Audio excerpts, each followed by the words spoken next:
ఓం సాయిరామ్. మీకు unwanted hairs ఉందా? Facial hairs ఉందా? ఇక్కడ ముస్టాచ్ కూడా వచ్చేస్తుందా? ఇక్కడ చిన్లో కూడా హెయిర్స్ ఉందా? స్టమక్ మీద కూడా ఉంది, బ్యాక్లో కూడా ఉంది, థాయిస్లో కూడా చాలా అన్వాంటెడ్ హెయిర్స్ ఉంది. 2 పాయింట్స్ చూపెడతాను. ఆ పాయింట్స్ మీరు ప్రెస్ చేస్తే మినిమం 3 to 6 months దాకా regularly 30 seconds 4 times a day మీరు ప్రెస్ చేస్తే ఆ అన్వాంటెడ్ హెయిర్స్ క్లియర్ అయిపోతుంది. కానీ రీజన్ ఏమిటి అన్వాంటెడ్ హెయిర్స్కి? ఒకటి హెరిడిటరీ ఉంటుంది. మీ జెనెటిక్స్లో మీ గ్రాండ్ మదర్కి వాళ్ళకి ఉంటే light brown colour, light golden colour అలాంటి హెయిర్స్ ఉంటే నాట్ టు వరీ. కానీ చాలా బియర్డ్ లాగా ముస్టాచ్ వస్తుంది, థిక్ హెయిర్స్ వస్తుంది, బ్లాక్ కలర్ హెయిర్ వస్తుందంటే then there is a question to worry.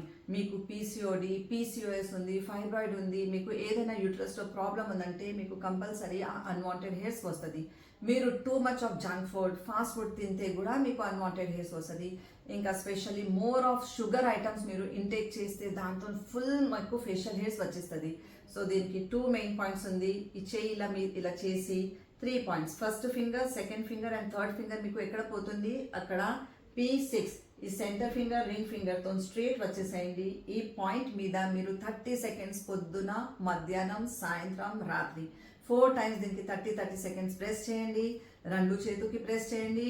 ఇంకా మీకు కాళ్ళులో కూడా ఈ యాంకల్ బోన్ ఉంది కదా, యాంకల్ బోన్తో 1 finger కింద మీరు పెడితే 1 cumin, దట్ ఈస్ 1 finger కిందికి పెడితే ఇక్కడ మీకు KD6 అని పాయింట్ ఉంటుంది. ఈ KD6 పాయింట్ మీద కూడా 30 seconds 4 times a day మీరు ప్రెస్ చేస్తే స్లోలీ మీకు అన్వాంటెడ్ హెయిర్స్ క్లియర్ అయిపోతుంది. స్ట్రెస్ ఇంకా టెన్షన్ తీసుకుంటే కూడా అన్వాంటెడ్ హెయిర్స్ వస్తుంది. ఫాలో చేస్తే మీకే బెనిఫిట్స్ ఉంటుంది. మీ ఆరోగ్యం మీ చేతిలోనే ఉంది. ఓం సాయి. ఓం సాయి నమో నమః, శ్రీ సాయి నమో నమః, జయ జయ సాయి నమో నమః, సద్గురు సాయి నమో నమః.